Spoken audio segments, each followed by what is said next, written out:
Okay. We're live. Fantastic. Hello and welcome everybody to the last week. Actually, more people than I expected here tonight, given we don't actually have a lesson sorted out for you guys. So good to see you guys all come down. Obviously, also to the people online. A little bit sad, but I think we're all happy to get a little bit more of our time back as well. It's been a really good course, and it's awesome to see so many of you who have stuck with it the whole way through and not only learn new skills, but done some projects and shared some ML with each other, which is great. Tonight, given that we don't have a lesson, we thought that given that a lot of you, after this course have learned a bunch of ML skills and you're probably all thinking about, okay, how can I go and apply these in the real world and land that machine learning role? Obviously thought it would be, of use to share with you guys some tips and, I guess some ideas to guide your journey into looking at the machine learning world. This will be focused on landing a job, but I think there's a lot of insights in here, hopefully some tips that are relevant if you want to go other paths as well.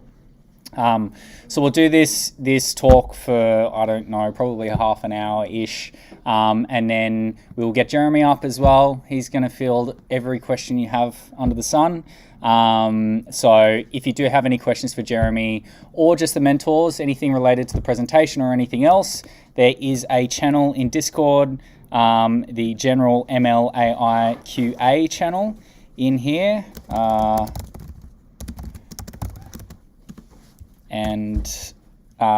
So if you're in person or online, put all of your questions in here. And that way we can sort of figure out which questions do we want to ask or answer. If there's something in that channel that you would like answered, please put a thumbs up on it. I'm going to thumbs up my own point here, and then we'll try and focus on the ones that have the most up thumbs. So yeah, without further ado, let's get started. So cool. So landing your first ML role. So this talk is really going to be about trying to understand what are the types of roles that there are, and give you guys a little bit of a strategy about what's the best way to go about going from where you are right now to getting yourself ready for the job hunting phase, and ideally landing that first gig. So just to set the scene a little bit, rather than focusing purely on just machine learning roles, we want to talk a little bit more broadly about the different types of data/ML roles, because one thing that you'll find in the sort of data and machine learning space is that there's a few different job titles. Some of them overlap quite a bit. Some of them can mean many different things. So I think it's a good idea just to talk about, what does each title generally mean? So and there might be different variations on these, but these are the four common ones that you'll typically find. First one is a data analyst. So data analysts at companies are typically focused on analyzing existing data. You find data analysts particularly at larger companies that have a bunch of data and particularly have product or business teams who are interested in understanding something about their customers or about the market or something like that. A lot of data analysts, particularly in corporate roles, so particularly at banks and older types of businesses, a lot of their work is actually focused on lots of SQL queries and querying data warehouses and databases, and using business intelligence tools. So a lot of data analysts sort of live their lives in Tableau or Power BI, depending on the role. At newer tech companies, often they might be a little bit more involved at the earlier stages of the data science pipeline. So working with data, transforming data, and data analyst is often a really good route. If a company has a data analyst role and you eventually want to move into data science or ML, that can be a really good starting position just to get into a company, get into a data team, and be spending 40 hours a week learning as you go. Second one is data engineer.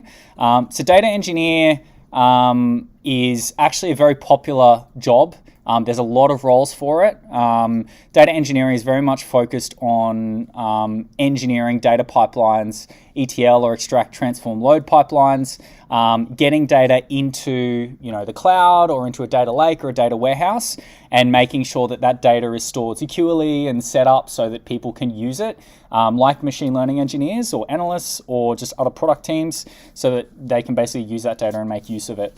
And what you often find is that a lot of machine learning use cases that companies might want to do, they can't actually really do yet because their data infrastructure and the architecture of how they're storing their data isn't actually mature enough yet.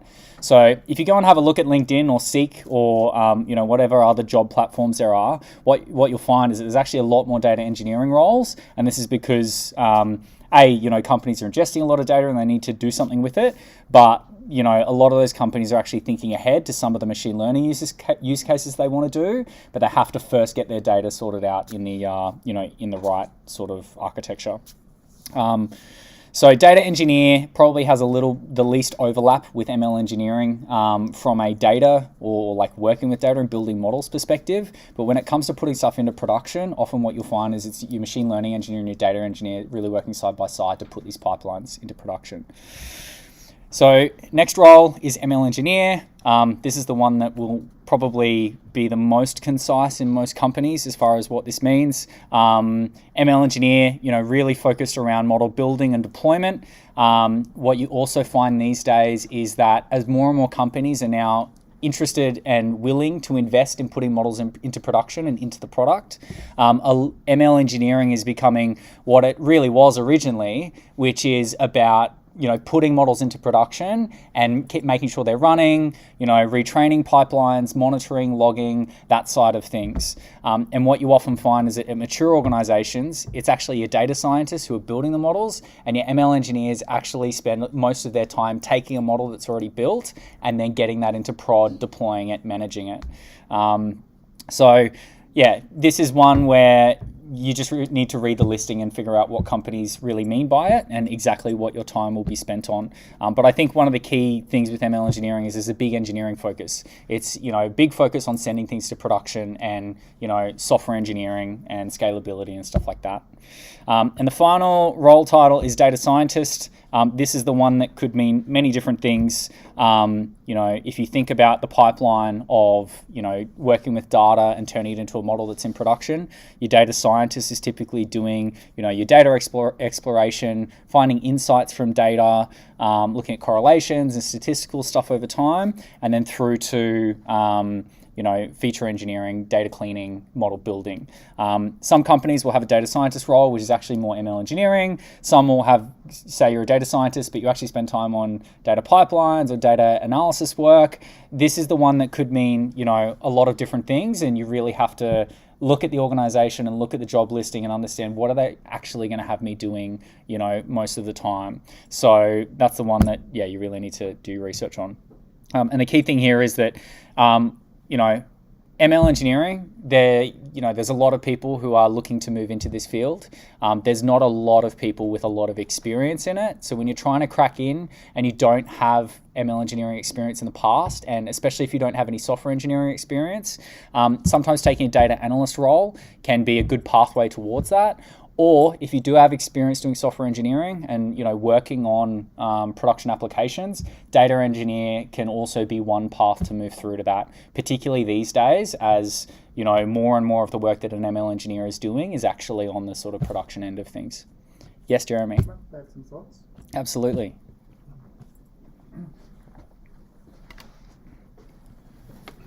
I just come over here, OBS spot. I just wanted to add something to what Michael said about this idea of starting as a data analyst and then moving. It's such a good point, and I just wanted to expand on it. Particularly, a lot of people, when they move into a role like that, they get told, use SQL to do X, right? Or use Tableau to do Y. But often the thing you're trying to do is figure out the underlying drivers of retention or whatever. And since you know ML and the manager telling you to use Tableau to do it doesn't know ML, you might think, oh, I could build a random forest and then do a feature importance, and then I might identify drivers that weren't going to be in my Tableau picture, right? And so very often you can use ML to do data analyst stuff better than the traditional data analyst tools. So that's a really great way to get into ML, because now you're actually being the best in your organization because you're using a tool nobody else knows. And then you'll get this reputation for being really hot at ML, and then you can become an ML engineer because you're already doing it. And it's not just data analyst, right? It's also like everything else, logistics operations, or, the person putting together the mailing list or whatever. Even if you're not really in a data role at all, but you wish you were, the whole point of this course really is saying ML's everywhere and it can help you with all these things. So don't wait for somebody to say, hey, use ML to do X. Think about can I use ML to do X? You don't have to ask for permission. You don't have to be sure you can. Try it. If it doesn't work very well, then just don't tell anybody. It's fine, but maybe you will, often surface some insights. So I remember at a big telco in the US, one of the big consulting firms had just been there, and they'd basically used Tableau and SQL and stuff to figure out what are the drivers of fraud, And then I basically did the same thing, but with a random forest, and I found much, much, much more important drivers of fraud in 10 days than they had in a year-long thing with 20 consultants on it, just because I used the right tool. So that's a really great way to get into ML, is just start using ML regardless of what your position is. Thank you, Jeremy. And I think also not even just ML stuff, but let's say you've got to, transform some CSVs and extract some things, use Python instead, when you see problems, think about what in your toolkit can you use to solve that problem other than, pointing and clicking on the screen. So, always look for opportunities like that, no matter what your role is, whether it's, even if you're in a marketing role or something like that as well. Really great point. Cool. So there's a slide here, a picture from Chip Wen, who actually has an ML Ops course that has just gone through Stanford and has released some good stuff in the sort of ML and ML Ops field. But just a sort of summary of, when you actually look at some of these different roles and different parts of the sort of machine learning pipeline, what the sort of breakdown is between different skills and what you might be doing.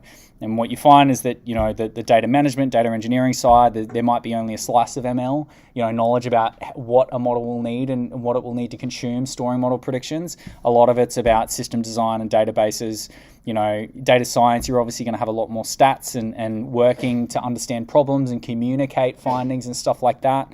Whereas your ML engineering is more about building models, algorithms, and whatnot. So I'll leave this in the slide deck. Feel free to have a look, but a lot of these sort of pie charts can often be very subjective or just wrong. This one's probably one of the better ones as far as actually getting the slices right. Cool. So a few notes here just on some of the things happening now. So data science, I think there was a Harvard Business School article in 2012 or 2011 or whatever that was the starting point of when this started to become a thing, and about how it's this huge field and salaries and blah blah blah. And since then, data science has been very hot. The only thing is, because it's been around for so long and so many companies are sort of wanting to attract talent, saying, having data science teams and telling their investors they have data science teams, the role title has actually become quite muddied. And as I said before, you do need to figure out exactly what that role entails. It could mean really anything throughout the stack, and it could mean, a variety of different toolkits. So it's one of those ones where you really do need to read the job ad and understand, what are the tools that they're telling you that you need to be good at. That will tell you a lot about what you can anticipate having to do when you're there. Also note that, many older companies are trying to attract talent, have had analytics teams for a long time. A lot of analysts and people, doing reporting in SQL. And to attract talent, they rebrand it to the data science team. But in reality, most of what they're doing is still, reporting, dashboards, ad hoc requests from the business and analyses, which, if you like doing that, it's not necessarily the worst thing in the world. But if you do want to move into ML, it's a hole that you can potentially get stuck in if you pick the wrong company. This is a lot more common at larger, older businesses, financial services, banks, larger retail, stuff like that.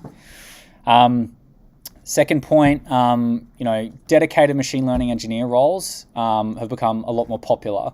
And what I mean by that is that there's been a lot of data science roles. There's been data scientist roles that want ML engineering or ML engineer titles that are, more on the data sciencey side. But particularly in the last, and particularly in Australia, this is within the Australian context, there's been a much greater appetite in the last 12 to 24 months to not only just dabble and say, all right, well, let's just try and build this model. We'll put a little bit of budget to it and just see how it goes, but to now actually put money into it and put things into production.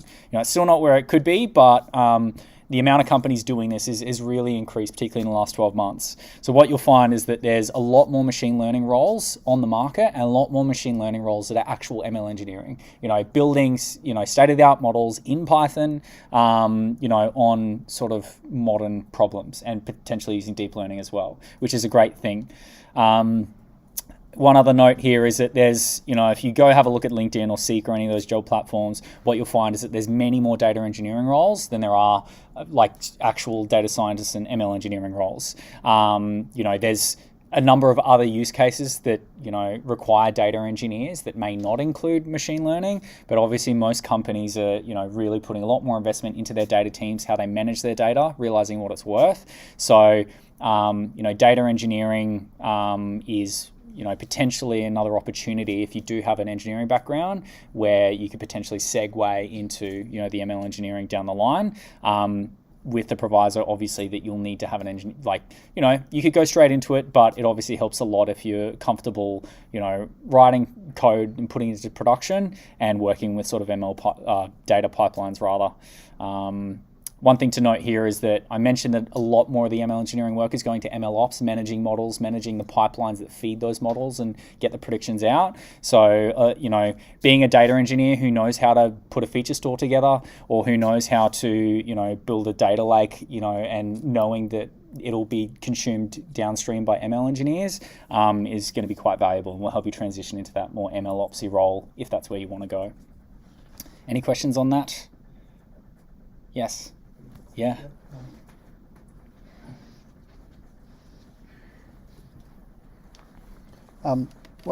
One thing pertaining to what Michael was saying about data engineering roles is, if you remember from the lesson where we looked at cleaning up the image data set that we downloaded, we actually built a model before we started cleaning the data. And if you remember, the reason we did that was that first crappy model helped us zero in on data problems. So actually, this is another area. In data engineering, most data engineering groups don't really use machine learning to help them do better data engineering, but most should. So this is a great opportunity to leverage machine learning to actually improve the data engineering pipeline or identify problems.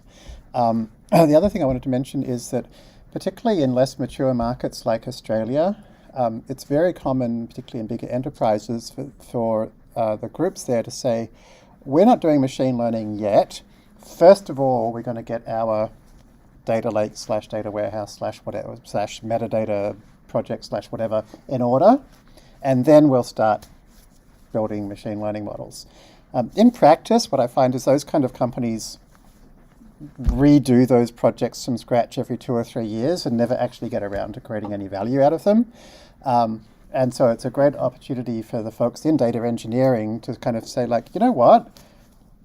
Let's do some proof of concept work right now to see what kind of things we can build with this and see whether, like, what we already have, we can get some useful things out of it. And so often, I've been able to help by, like, pulling CSVs out of their 10 systems, chucking them together in Pandas or SQLite or whatever, and throwing together a quick thing and saying, like, oh, look, here's something valuable we can do already. So there's a couple of ways, again, you can kind of move in a more machine learning direction, even if you're, in theory, focused on a data engineering role. Thanks, Jeremy. So those are sort of the type of roles. Let's talk about the sort of type of companies that you might find out there. This is my best effort to try and put them in some categories. There's many different ways you could skin this, and this is sort of how I see it. But when you're starting your journey and you're thinking about the type of role and type of company that you might want to take, there's a few important considerations, because you're not just thinking about what am I going to do right now, you're also thinking about, what's the sort of role or the sort of work that I want to do in 2 or 3 years' time once I've honed my craft and I really want to focus on something, a certain area potentially. So different types of companies. So consulting, is obviously the first one. You've obviously got your big 4 firms, your Deloittes and some of those large consulting firms, management consulting firms, Accentures, etc. There's obviously also boutique companies. Company I work for, Max Kelson, is one as an example. There's others here in Brisbane. Consulting, businesses are very much focused on coming into a business with usually a problem that is already in mind, that the business has said, yep, there's value in this, we want to solve this. It's usually shorter, sharper projects. So you might come in and do a proof of concept initially that's somewhere usually 6 to 8 weeks in length, maybe sometimes a little bit longer if it's a bit hairier. And it's really a self-contained sort of crack at building models. And then often what you might do is take that proof of concept model and then put it into production at that company as well, if the model is up to par and that it's going to bring value to the business. What you'll typically find in these consulting businesses is you should get a wider variety of problems. One project could be computer vision, the next could be a time series problem, predicting churn of a customer or a loan default. You could then be doing, predicting web events on some website. Like, you get a very wide variety of types of problems, and this is a great way to really build breadth of knowledge. So when I'm self-taught, and I basically decided that I was going to go to a consulting role as my first role, specifically to get breadth of skills, so that I could then pick any problem that I wanted to work on and go and solve those. And after the best part of 3 years, I can't think of many things that I haven't really worked on. So this is a really good way to get breadth of experience. And because you're always working with typically larger businesses, or where they've got a set problem in mind, there's usually a big focus on being able to come in, work with their subject matter experts to understand a problem and to figure out the best approach, build your pipeline, and then translate your technical approach into business speak and communicate value. So it's, if you've got a background in business and understand how businesses work, or presenting findings, or just you like solving problems on the fly, this is a really can be a rewarding direction to go, as long as you get the right business or the right company that you're working for. Research is another sort of area. Typically when people think of research, they might think of universities or research organizations. A lot of, particularly larger companies or companies focus on a particular area. Sometimes health companies will have research teams that are working on problems. This is, typically a narrow focus, very much research and development, lots of testing hypotheses and proof of concept work. Sometimes you might go years before you ever put something into production, depending on the company.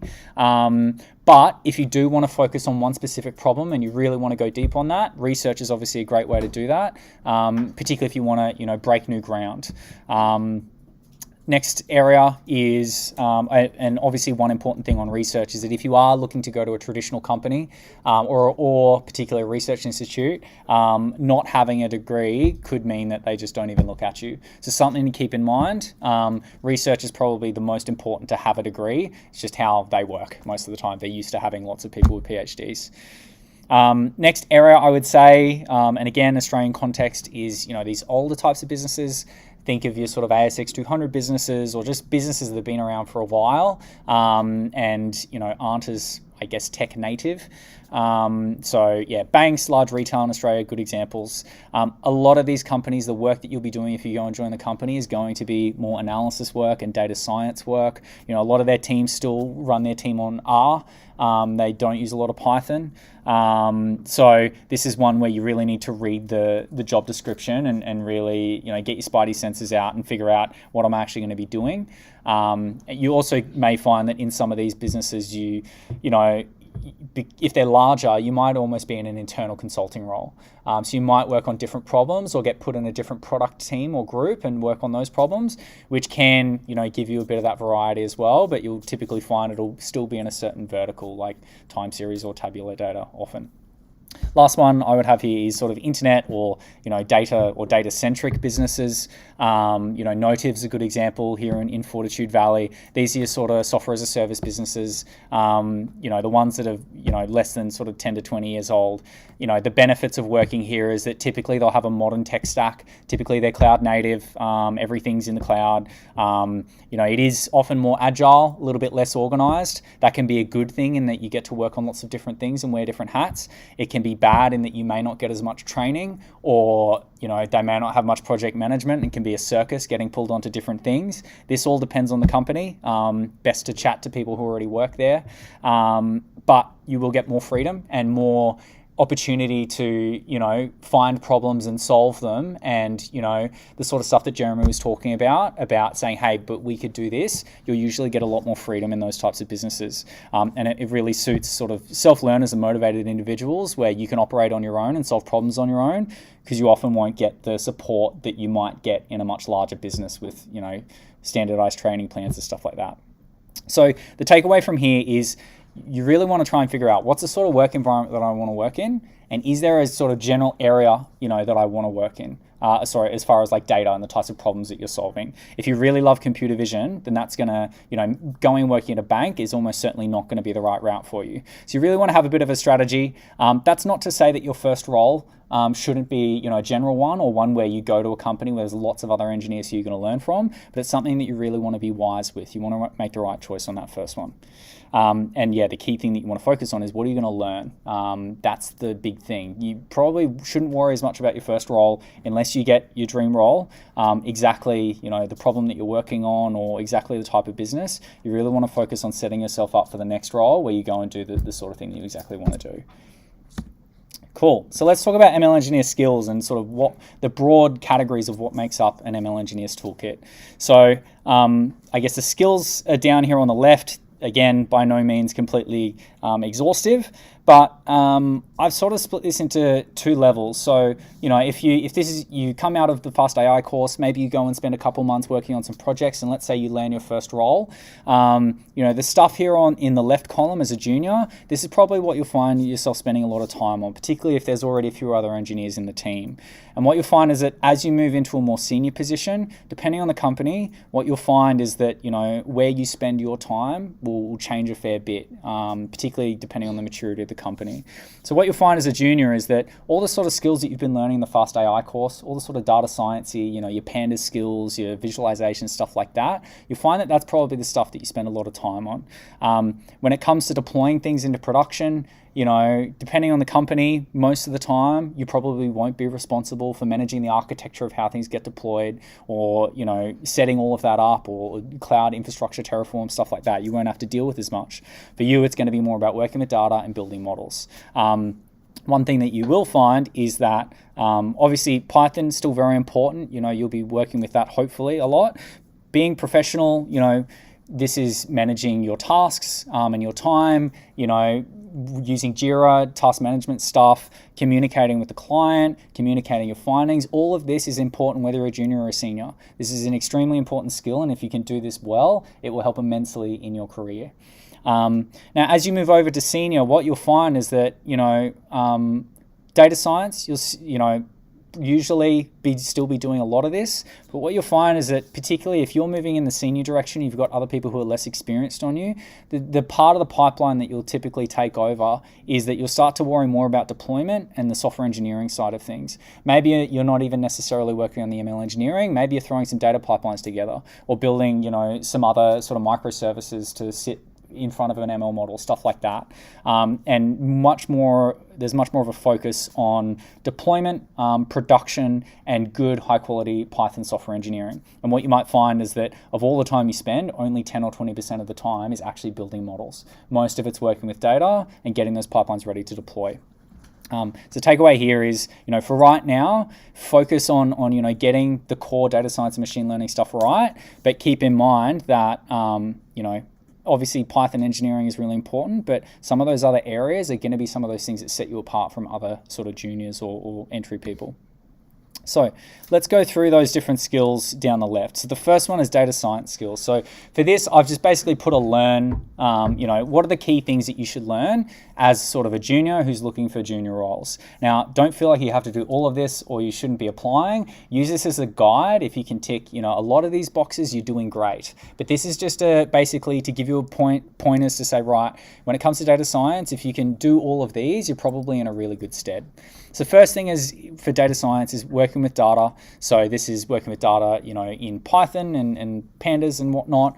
Also interfacing with data sources. So this could be S3 or object storage in the cloud. It could just be reading from SQL. I put here some SQL. You don't have to be amazing at SQL to be a data scientist, because what you'll find is often you'll get an extract. You'll need to do some basic joins and then you'll do the rest in pandas.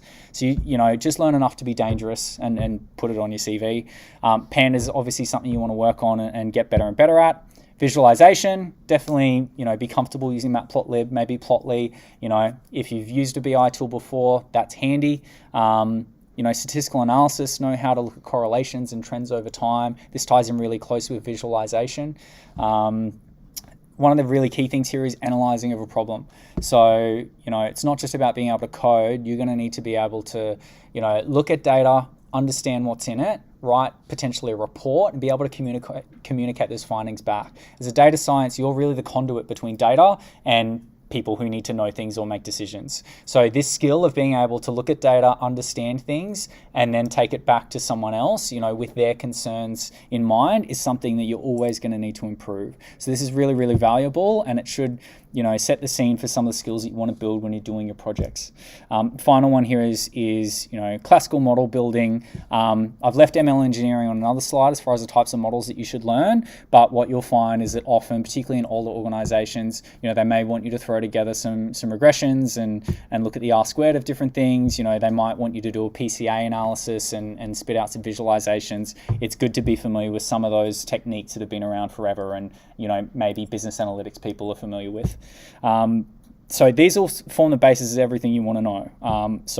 You're always going to want to continually sharpen this and continue improving. I've put some courses down here. There's a general data science and machine learning course. One of the ones, actually the first course that I did to get into this. There's a post-SQL course there to learn enough SQL. And then the Pandas user guide, which just has everything in it. Just figure it out as you go, basically. Next one is model building skills. So this is really the machine learning side of things. So really, when you're first looking, it's really about breadth and getting a bit of a feel for all the different model and sort of domains that you're looking at.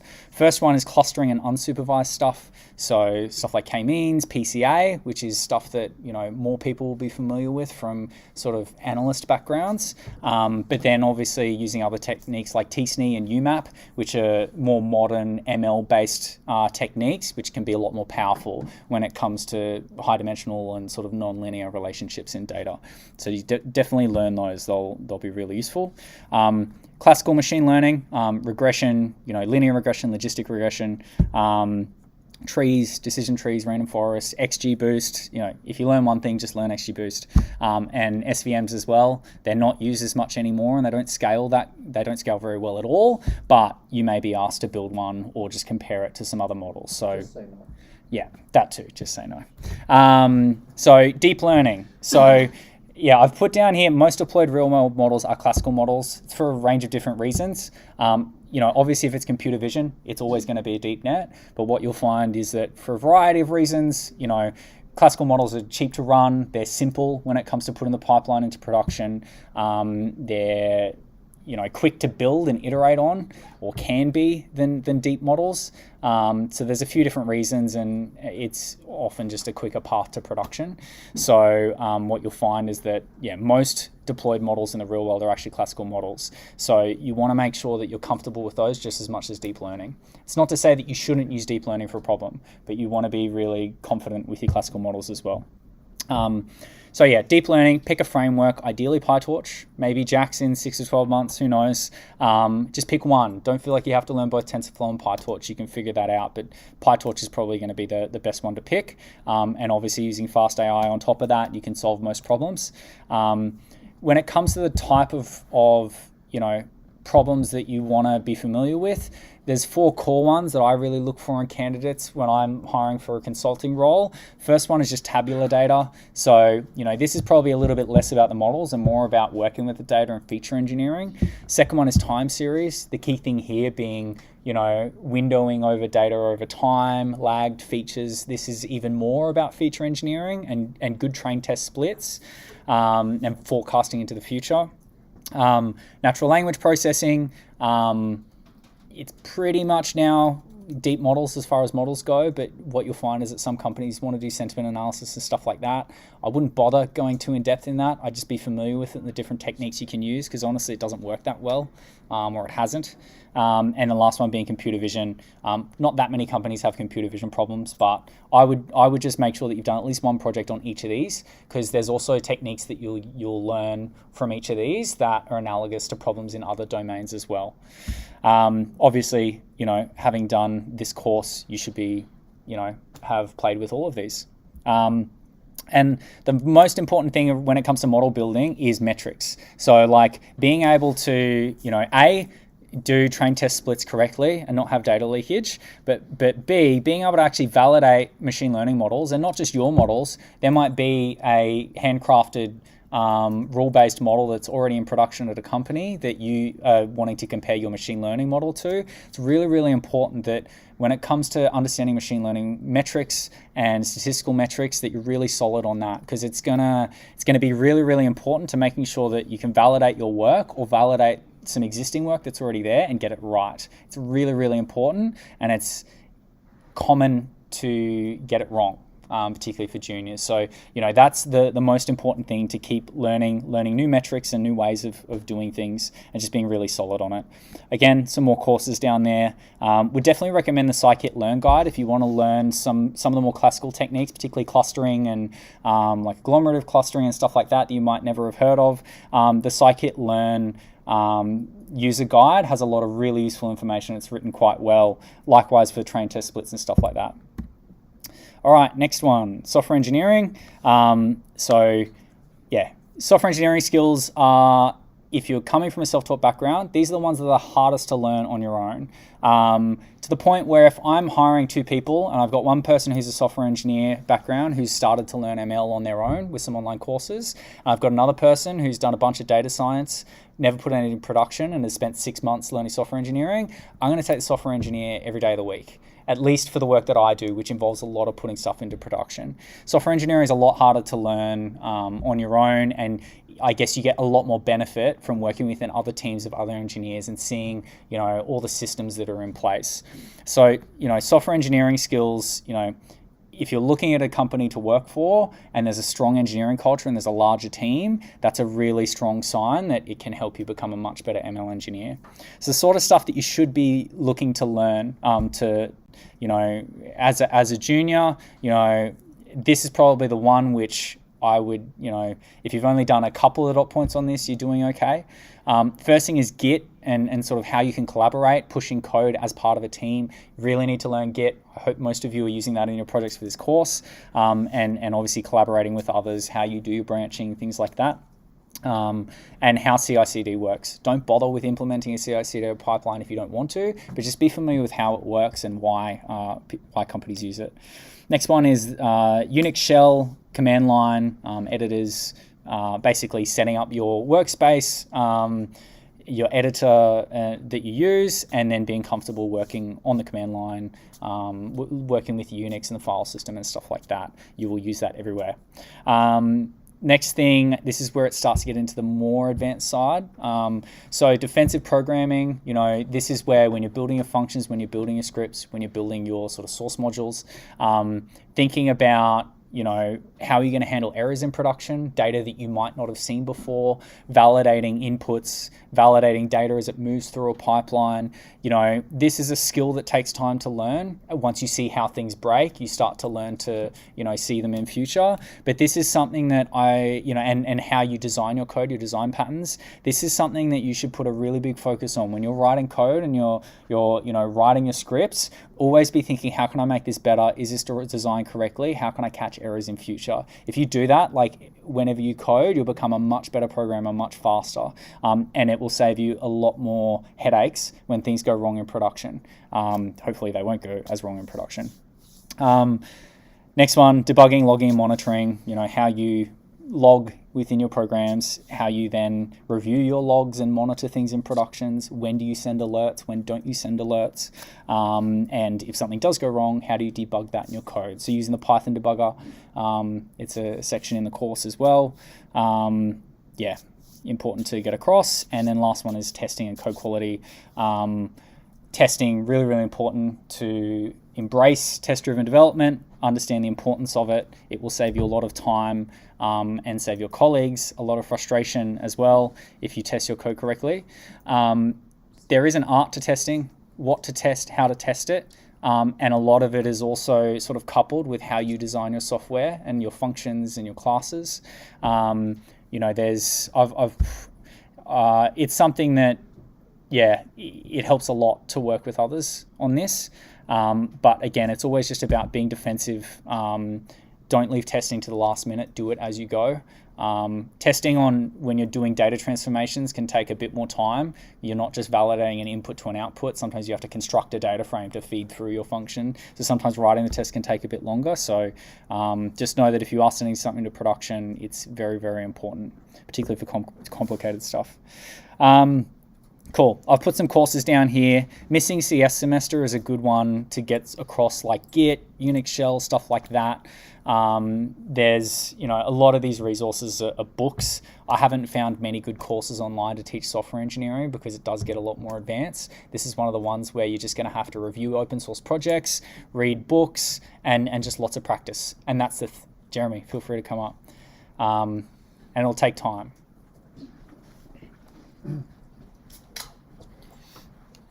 So, as Michael said, the best way to learn is to join a high-quality team of skilled engineers. Unfortunately, most teams are not high quality and don't have skilled engineers. So a great alternative is to contribute to open source software. You can contribute to open source software regardless of who you are and where you are and what you're doing right now.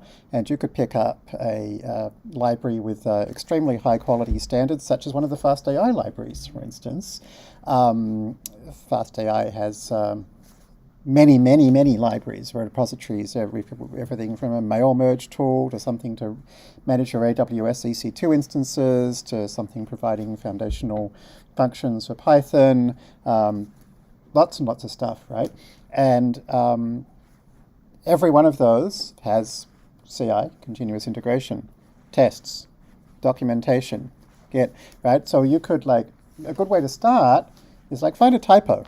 I have lots of typos, right? And fix it. Now, it'll take you 5 seconds to fix the typo, and then it might take you a few days to get that in because you have to learn all this stuff, right? But actually using it, you'll see how it works, and you'll find in open source projects run by patient, helpful people like me, all the mistakes you make along the way, you'll get helpful feedback. Okay, here's why continuous integration didn't pass. This is what you need to do. Here's documentation as to where to do. You can jump on our Discord channel and ask questions and have conversations. Somebody might even agree to, jump on a screen share, voice chat with you to work through it. And so by the end of it, if you fix a bug or add a feature, you'll have written tests, you'll have written documentation, you'll have checked the continuous integration, you'll have created the pull request, you'll have had it merged. You'll see the whole thing, and then you'll have personally experienced, a high-quality software engineering environment for yourself. And then, you can even bring some of those ideas back to your workplace. You'll also go through code reviews. So, it requires a lot of patience, right? Because I basically never accept a PR as is, right? I'll suggest things on the code review. I'll suggest tests you could add. I'll suggest documentation you can change. I always want to make it better, right? Because I always want the thing that ends up in the library to be the best thing that we as a team can create. So you'll be getting feedback on your code, and it's the kind of feedback you might not always get at your workplace or university or whatever. So contributing to open source, if you have the patience to go through the process, I think you can learn quite a lot. It's a great advertisement. Submit PRs to Fast AI. I will reject them. I like it. I can already see a Fast AI spell checker that crawls a repo and submits PRs for you, but that sounds good. A couple of things that I would definitely check out though. A lot of these are dense books, but one that you should definitely check out is PEP 8 standards for formatting Python, and the Python style guide from Google. They're not very long, but will give you a lot of, if you haven't written a lot of code before, a lot of sort of standard practice about how to write clean and understandable Python. So definitely check those out. And some of those other stuff you can sort of tick off as you get more advanced. Cool. Okay, so there's two more I'm going to speed up. So deployment and production skills. Like I said, not all roles will be spending a lot of models to production, but if you do want to focus on that more engineering side of things, of sending models through to prod, the sort of stuff that you should be looking at is how to build containers. Pretty much everything these days is deployed in containers. So if you can get around a Docker file, know how to get what you need into there, build that container and push it to either through CI/CD or just push it to a container registry, that's great. The next one would be, building APIs. Batch jobs, maybe not so much. That's really more about scheduling a job, but, throw together an API. Don't use Flask, use fast API, or change the web server underneath. But yeah, get familiar with just building an API and how to build the right interface and whatnot. Model monitoring and retraining pipelines. This is a bit more advanced. I wouldn't recommend going and spending a huge amount of time on learning this for your first job, but I would get a bit of a feel for what goes into a model in production. It's a little bit different than a generic software API or service. There's a little bit more that you need to think about as far as retraining those models so they don't go stale. And often when a model fails, it's not just it throws an error, the data didn't work. Often it's more silent errors or drift over time, stuff like that. So I'd just be familiar with what are some of the common challenges when it comes to deploying things to production. Next one would be reproducibility, versioning, and artifact storage. Again, this is more once you have a more mature team and you're looking to push a lot of models through to production, reproduce old models, something just to be familiar with and why it's important. And the last one is ML ops and sort of managing machine learning workflows. This sort of ties in with the previous two, but again, just getting a bit familiar with what goes into ML ops, what are the typical tools, what are the typical techniques and things that need to be done, because this is very, very quickly growing. ML ops is the name that has finally stuck. And there's a lot of companies, if you can show that you have ML ops experience or you're at least conscious of it and care about it, for some of those companies that are a little bit more on the ball when it comes to their machine learning team, they'll probably look a bit more kindly on it. So definitely get familiar with some of the tools that you can use, and you might actually find that using a platform like MLflow, you might actually really enjoy building models easier and getting stuff through to production. Cool. And yeah, ML engineers tend to be focused on deploying and managing models. That's really what ML engineering is, what you'll find the purest sense of the term means. It's more about getting those models into production and managing them. So if you want to move in this direction, focus on your engineering and working in the cloud. Final one is cloud skills. So if you're a junior, I think a lot of you have played around in AWS or Jarvis, although I'm not sure if Jarvis has object storage. But get familiar with the basic things that you'll need to use, which is a cloud VM, some object storage for storing data, and then basic security and identity and access management so that you can set up security groups and get in securely to whatever you need to use. Learn that at a minimum. Then, obviously, if you're in the cloud, it helps to get a little bit of an idea of what are the general benefits of using the cloud over something on-prem or using your own laptop. So good if you have some sort of idea of that. I'm sure there's an article that will cover that. What I would suggest, most certs aren't really that valuable or don't teach you that much. But when it comes to job hunting, if you haven't really done anything in the cloud before, doing a certification can be good bang for buck, because you'll learn. It'll really help you draw the map of what's in the cloud and how the services fit together, and you get a bit of an idea of the things you can do. It's not going to teach you to be an amazing engineer or to do the best practices, and it will do a lot of selling of the platform that you're using. So AWS courses are, as much about educating you about how great AWS is as, actually building things. But if you haven't done a whole lot and you're looking for a job and you've got a cert and someone else doesn't, it's one thing that a hiring manager might look at and go, oh, you've got AWS experience. Particularly when you think about the fact that a lot of hiring managers aren't engineers, and they've been told by the engineering team, oh, we want someone with good AWS experience. And if you show that you've got a certification, they might think that it's actually a lot more comprehensive than it is. So it's a good idea to get one, and they're actually not that hard to get pretty quickly. Definitely suggest getting one, whether it's AWS or GCP. It should be AWS though, because we're in AWS offices. But the ones I'd recommend are obviously the machine learning ones. They actually do go a decent amount into machine learning. And then mostly AWS is all about SageMaker and how to use it.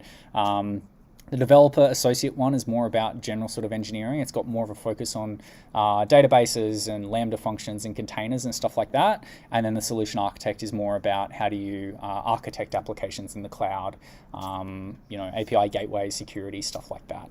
So developer or machine learning are probably the two that I would suggest. And to do those, a Cloud Guru is a great resource if you just want to cram for the exam.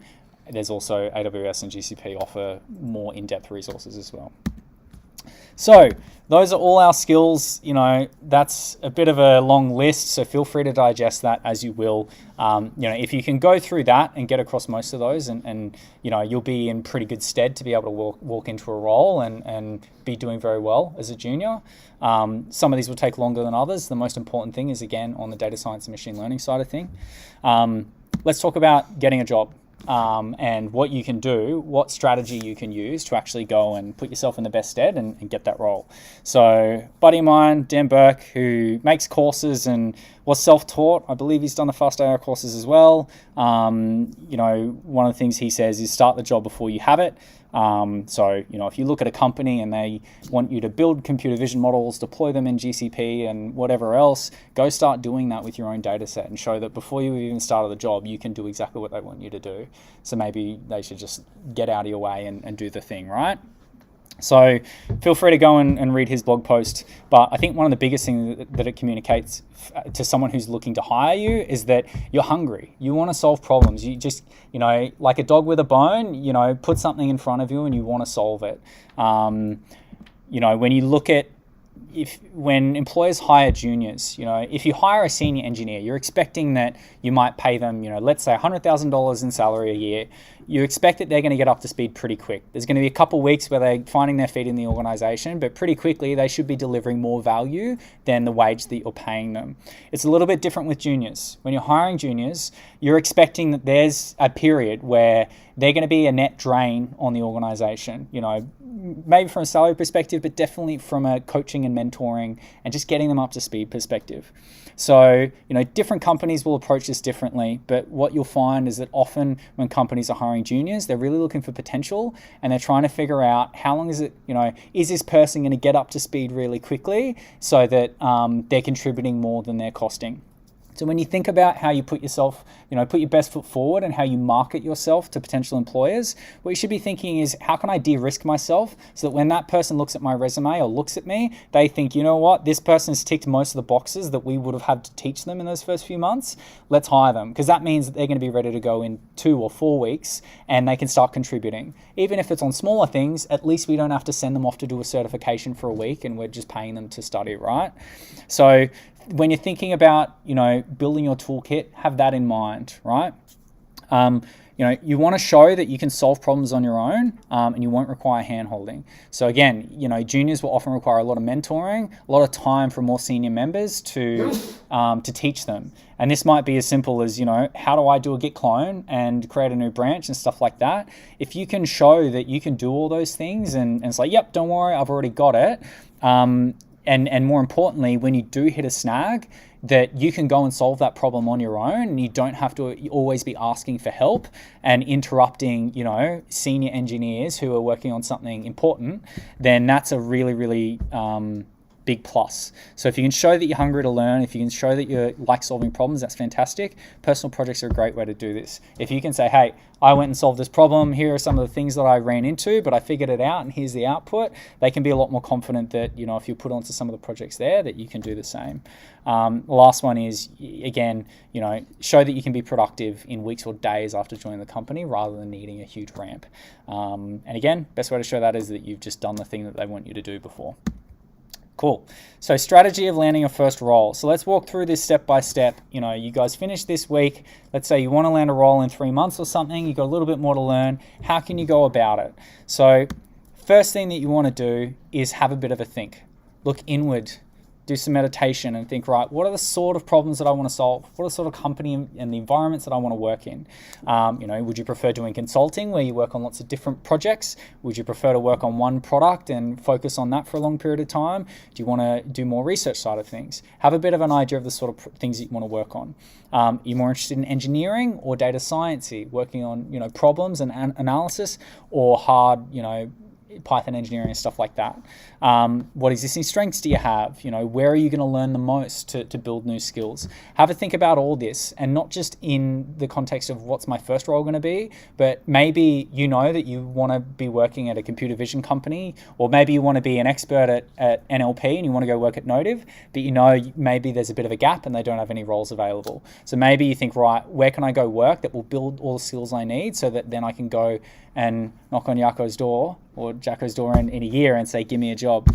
So think about that. Have some strategy. Next step is go and do some research. So now that you know what sort of things you want to do, go and have a look at the current market. You're a data scientist. Go and do some research, do some analysis, understand what roles there are for the sort of thing you want to do. Understand, okay, maybe there's a whole bunch of roles for general data science, but there's only a couple roles that are specifically computer vision. You need to be thinking about this when you're being strategic about where you apply and where you put your resources for who you chase when it comes to trying to chase roles. Keep in mind that, maybe you want to look at roles outside of Brisbane as well. It's a really good idea. Brisbane doesn't have a lot of big corporates. You'll find a lot more banking and financial services down in Sydney and Melbourne. Maybe that's something that you want to entertain, and larger tech companies as well. Cool. So once you've got a bit of an understanding of what the current market is, where there's, a place, a list of companies that you might want to go work at, go and analyze those job listings and figure out, right, what are the common things that they talk about in those job listings? What are the skills that most of them talk about wanting? This is where you're going to figure out and basically start building a list of skills that, right, I need to work on these, or at least know them enough that if I get into an interview, I can, wave my hands enough that I can get through the interview and, get towards getting a job. So think about the sort of skills that they'll ask for. Think about what existing skills do you have that most of your competition won't have. Maybe you've got a background in, banking. You've worked in banks before. That might be an asset to a big bank that, when it comes to solving problems for that bank, having that domain knowledge might be really valuable. So maybe you use that to, direct which sort of companies you apply for and which sort of problems you're looking at. What else? What other knowledge or skills can you develop that will complement your machine learning skills as well? Maybe there's more analysis skills, communication. Maybe if you're going to a consulting role, project management stuff might be handy. Think about that sort of stuff. And then once you've got this list of skills and things that you want to focus on, you should immediately then be thinking, right, if I was to build 3 projects, what projects or how can I build them in a way that as I'm building them, I'm building these skills and I'm also able to show them off and communicate them either through a blog post or maybe a web app or whatever it is. So always be thinking about how you can maximize your investment into the time of what you build and where you spend your time so you can sort of show that off and market yourself. I've got a link here to a book by Chip Wen, whose diagram I shared earlier. She's just released it. It's on sort of ML interviews and a lot of what machine learning interviews have in them. What you'll find is that this is definitely biased towards larger tech companies in the US. You will get a bit of a range of things here in Australia. What you'll find is that a lot of companies, you won't do any technical exercises. You have a few meet and greets and they might say, will hire you, which is a little bit of a red flag, to be honest, about how much you might learn and the sort of structure they've got there. But yeah, you'll often have some technical exercises as well. So check that interviews book out, do some research to figure out what are the sort of things that they might spring on you. It's typically going to be, how do these models work? How do these algorithms work? How do these loss functions or whatever work? Even though there may actually only be a small part of what you do day to day. A lot of data scientists like to ask those questions because that's what they know. Very important for sure, but maybe not something that you would spend as much time on in your learning. So the next thing, you've picked your skills, you know what you need to build. Next thing is building a portfolio of work. So that you can show off. This is a common thing in design. Designers will build a portfolio of their work. Typically when people come out of uni, they'll have your CV, which is worded very nicely.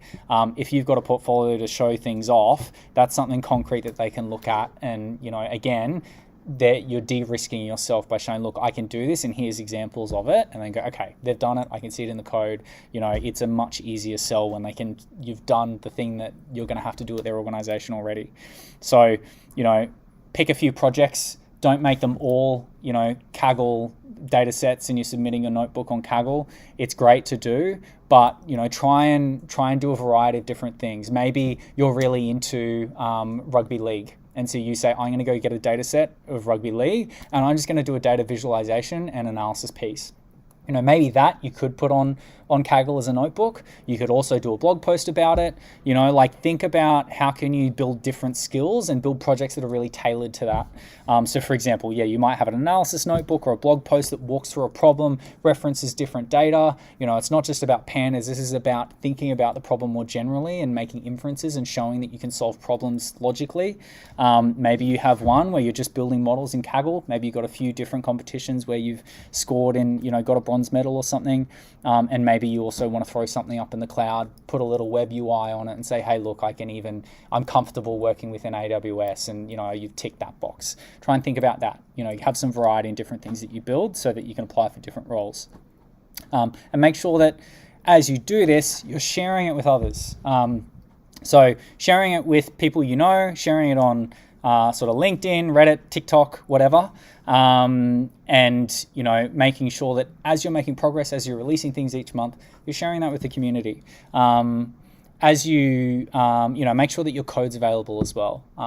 So make sure that you write good code, and then share it on GitHub so other people can check it out. That will also give you a bit more of a poke to write clean code, write some tests, even put a README in the repo. Who knows? So one thing on this note is that what happens often when a role is recruited for is, HR manager might say, hey, or project management team will say, hey, we need more ML engineers. And so they'll talk to HR and HR say, okay, we're going to go hire ML engineers. We need a job listing. So they'll go and talk to a senior engineer or, the head of. They'll, put together a job listing, hopefully, or the recruiter or HR person might, and it's not quite exactly correct. And then they're going to put that out to market. And particularly at bigger businesses, what you'll find is that there's going to be a bunch of people applying, and they're going to go through the HR manager, and that HR manager doesn't actually know what they're looking for. They don't know machine learning. Often even the engineering team who are hiring for an ML engineer don't know that much about ML engineering. They just know they need it. And so if you don't, if you're coming from the self-taught route, it might not be as obvious to them. They might see someone with a master's of data science and think, oh, this person has a degree, they're going to be much, much better suited. Despite the fact that honestly, a lot of masters of data science is, it won't prepare you for a role on its own, I don't think. So sometimes what can be a better route is actually just reach out to the person who you think would be your boss, or a senior engineer who's doing the job day to day.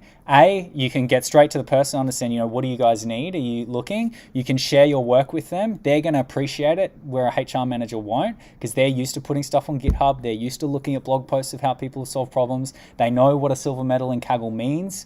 You're going to get a bit more of a bite by doing that, and have a better chance.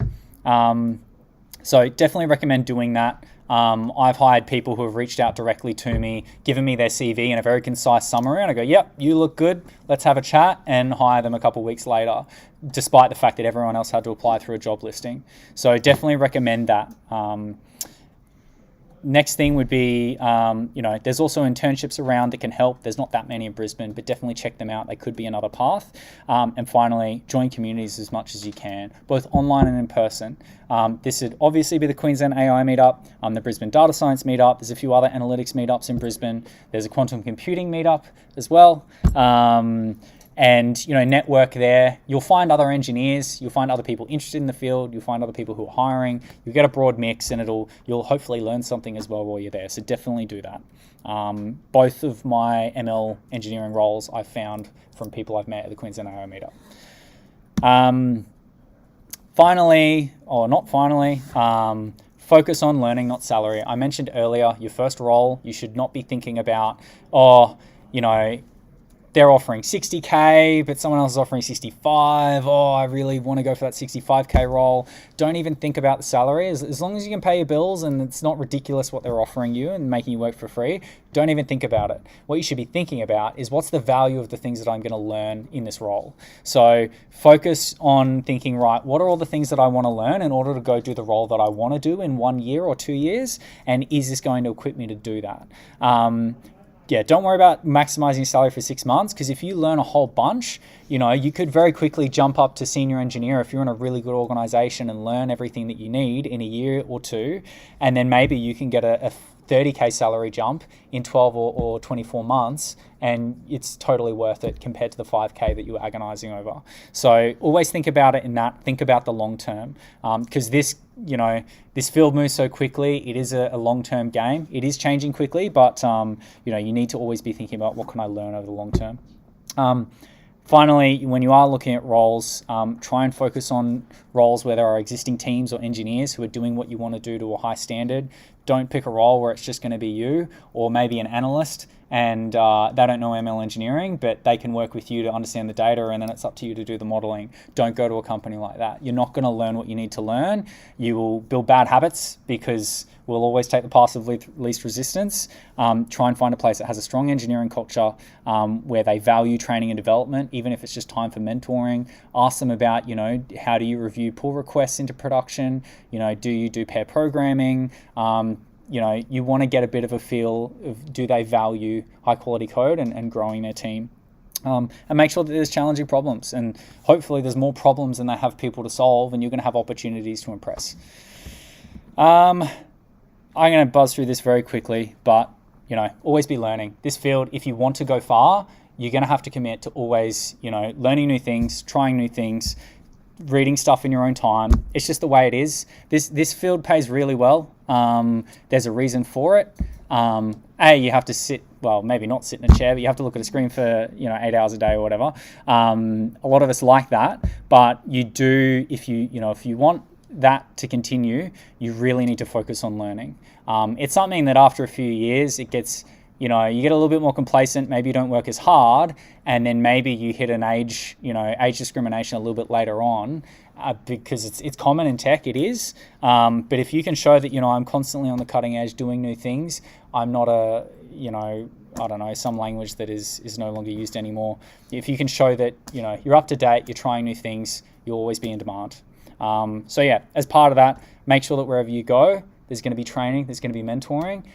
Even if it's scheduled stuff, find someone in the organization who you respect and ask them, hey, can we actually do one-on-one mentoring every week and catch up for an hour, go get lunch once a week, and find someone who can help mentor you and grow you, because it'll not everyone does this, only a few people do this, but if you can find someone who can do this for you, it can help you progress a lot faster.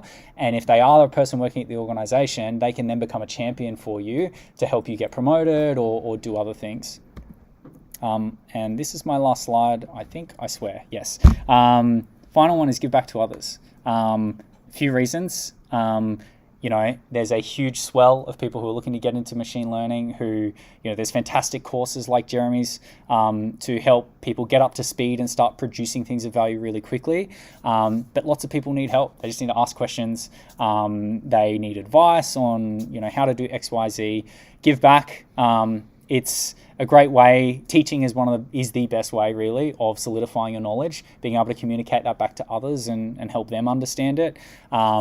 It's going to be a really important skill as you do want to become more senior as a data scientist or ML engineer, the ability to to mentor and share knowledge, and it is actually kind of fun meeting other people who are passionate and smart and wanting to solve problems, and you actually learn a lot from them as well. I think that's why a lot of us mentors are here doing it, and one of the parts that we've enjoyed of this course. And I mean, even from a selfish perspective, if you're contributing to the community, even through open source contributions and stuff like that, it is going to help build your profile as well. So it's a good thing as well for your career personally, as well as the follow-on effects of positive things it can have on others. Those are my slides. I'm sorry if that definitely took a lot longer than I anticipated.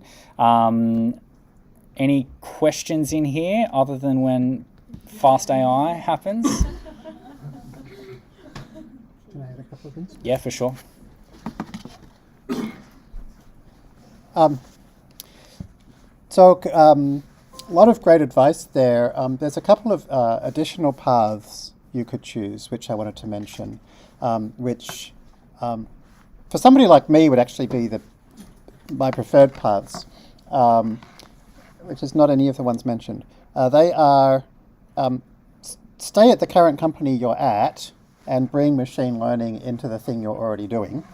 So if you're in accounting or data journalism or legal or whatever, you have an opportunity to forge a totally new path by actually becoming the world expert at doing X plus ML.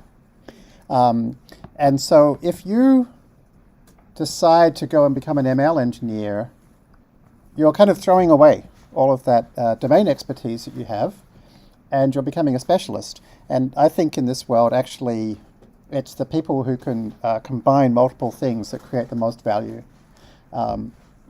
So I would strongly recommend considering that if it's a possibility. Then highly connected to that is don't join a company, don't stay at your current company, start a company, right? If you start a company, you can follow your passion, your area of expertise, the thing you're good at, with ML added to it, right? And so this is now where you can literally think, what, I run a squash club, and I've been helping some of the folks around me run their squash clubs as well, and I, realized I could actually use ML to schedule games and to help people find, people that they'd like to play, and that would actually increase our bookings. Why don't I create a product to help people run squash courts or whatever, right? And so now suddenly you're building something new, you're applying ML, and the thing I like about both of these approaches is it's like the top-down learning of fast AI. You learn all the things because you're actually doing it, right? So so rather than learning about ML deployment because you're deep down in some giant organization where you do this little piece of ML deployment and you do it this way because that's what the production guide at big company X says, you're trying things out and you're finding out what works and what doesn't work in ML deployment, and then you're getting real expertise from experience. So those are two approaches I quite like. As Michael said, there's a huge amount to learn by working with an experienced team. And so these are two different directions that have their pros and cons. Maybe there's an approach which is like spend a year working with an experienced team as a kind of a junior, more specialist engineer. But all things considered, at least for me, I feel like I learn the most. I really only learn properly when I'm actually at the coalface doing a thing and seeing the result of a thing, kind of end to end. And so I was in consulting for nearly 10 years. And I learned a lot in theory, but my first 6 months running a startup, I learned more about all of those things than the previous 9 or 10 years combined. The other thing I want to mention is Michael talked a lot about the importance of your portfolio and kind of building up that stuff, which I so strongly agree with. And I wanted to remind you about something I said in lesson 0, which is I think it's a particularly good idea to polish at least one thing really, really well. And when I say really well, have the boldness to try to make it the best example of that thing in the world. Right? So if you come across somebody else's X that's got a better piece than you of that bit, try and make your bit of that as good as theirs. Right? Like, try to make every bit at least as good as the best example you can find of that thing, which you should be able to do because you can literally see other people's things, right? And you can say, like, oh, that looks a lot better than mine. Oh, well, I'll make mine look like theirs, you know? So, like, your README. What's a really great README you found? Oh, this one's got an animated example of the product being used. Oh, I should put an animated example of the product being used on my README. Oh, this documentation has a nice table of contents. It makes it easy to find things. Oh, I should make sure I have a nice table of contents in my documentation. You know, like, because if you have one really good thing, like in an interview, for example, that's basically the time you've got, is to show that one thing. But what you'll find is not only do you then, you know, email the head of ML at company you want to work for, no, they email you.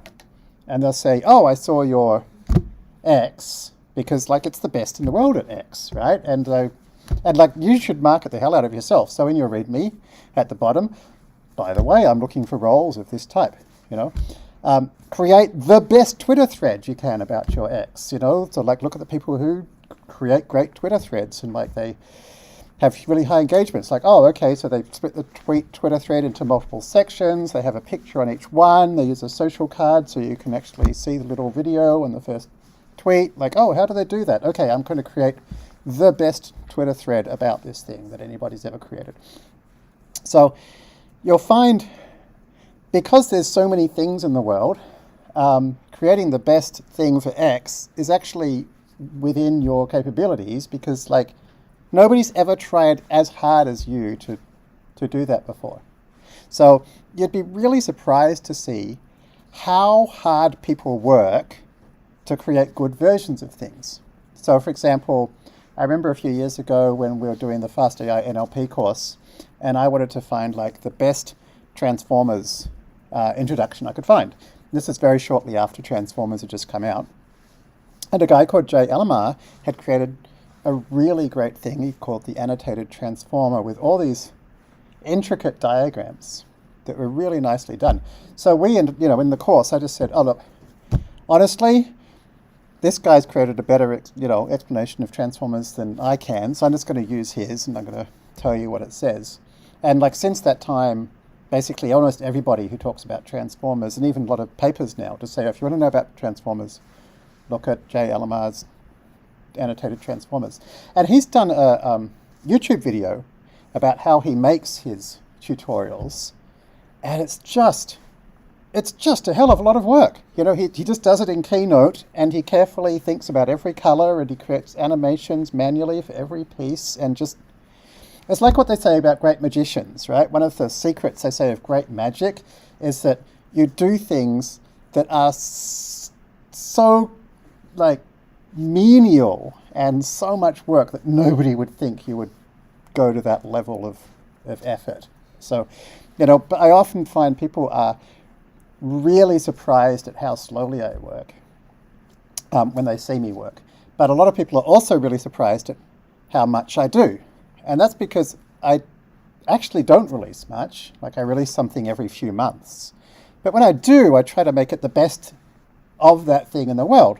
So like it's not often you see people pop up that you know 5 or 6 times a year, like with something that people around the world notice. Now honestly, doing something every few months is slow, right? But if each of those things is good enough that people notice, then it seems like a lot, you know. So I'd say like work really hard to polish things and have the, you know,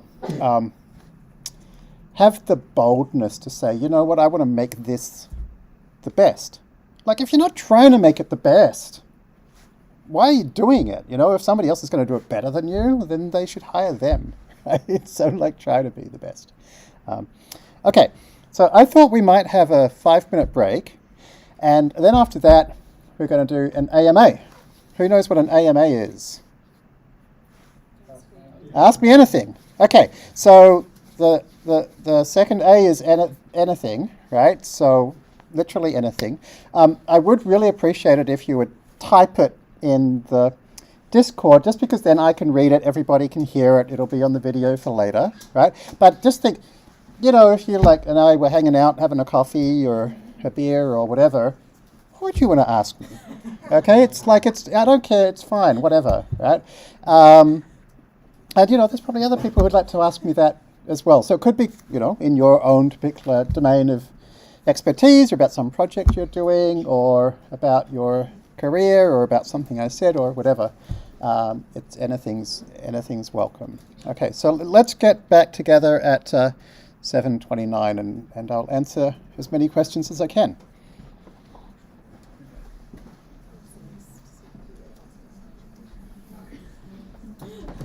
All the stuff about GCP and AWS. What about Azure?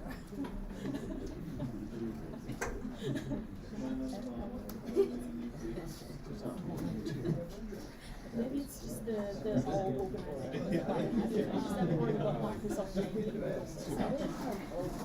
So we use AWS. Yeah. I'm like, I want to go down. Oh, sorry, what were you going to say? Oh, AWS for ML. Yeah. Yeah, that makes sense. Oh, nice. Okay. Yes. I probably will have a break soon, but what were you going to say? I think it's just Yeah. it's really cool. You guys ready now?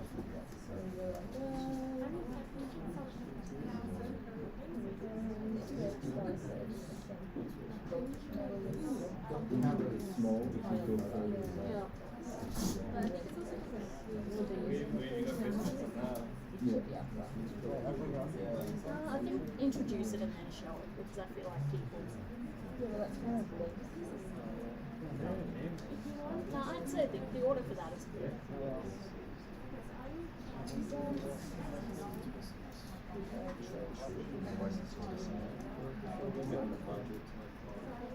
Yeah. I didn't like it. But like, we should try and make it the best clothing classified that we can. Oh yeah, we will. It's in my hand. Yeah, and just meet up once a week to touch base, and yeah, that would be fun. Why not? We already doing it. Exactly. We won't have that pressure. Yeah, and we've already got the deployment for it. But no, and you can poke around with the machine learning side as well if you want to. Yeah, of course. Yeah. And we can, figure out better ways to evaluate how well it performs. Photo recording, I don't know if I'll have the time to record it. Yeah, I'll record. We want to record the whole thing just in case. Yeah. Because I'll I don't know. Yes, I'll record the whole thing. And yeah. I'll record the whole thing. Yeah, I'll give the files to you, general. and you can decide whether to edit stuff in there or just leave it as is. And we can put all the files except the recording in there tonight. Or maybe I can skip my recording. Great. I'm gonna go for a walk quickly. My legs will fall asleep otherwise. My feeling is very validated right now, but I'm literally accepting my current role because, like, the paid life is learning a lot more, and with people who know the kind of stuff they're doing and challenge problems. So, feeling that career advice is very much what I actually did.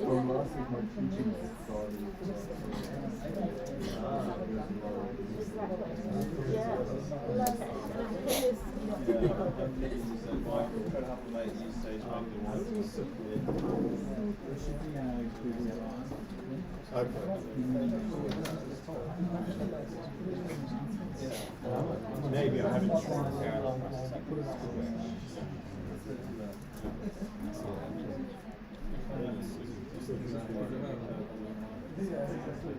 Do you mind if I make an announcement first? What did you say? Yeah.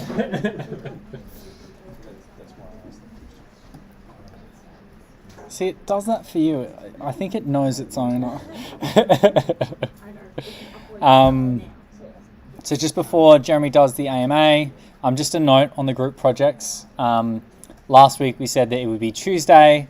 I see there's only a couple teams that have submitted, and I think we probably have a little bit more time, us mentors, to do the judging and figure out who the top 6 are. So we're going to move the new submission date to Friday.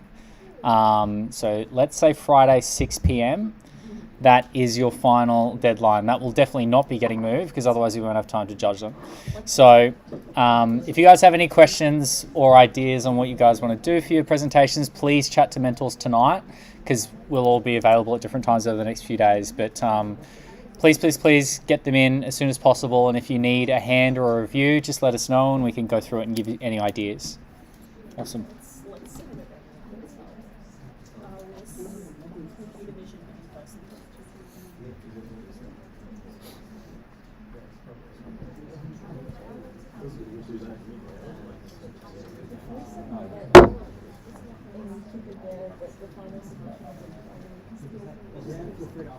Michael, are we going till 8? Yeah, feel free to. Yeah, let's do it. That's a question. It wasn't a request. What time do we normally go to? We usually go till 8. Okay. As long as there's questions. Yeah. Okay, hi everybody. That's AMA. Oh, your scroll wheel's back to what I'm backwards to what I'm used to. Okay, no worries. Okay, so the Fast AI Part 2 course is not scheduled yet. Hopefully it'll be somewhere around October or November. I just have to create it and organize it, and then we can do it. So it'll be announced on the Fast AI website, on the Fast AI forums, and on the Fast AI Discord. So if you're in any one of those places, then you will see it. And it'll be hopefully in person in Queensland, and also streamed online as per usual, and of course will be recorded. And the plan is that will include everything in the book, which we haven't covered in the course yet, and also some of the Fast AI from the foundation style thing where we build up a library from scratch. We may also look at some other languages or frameworks, time and relevance depending, we'll see.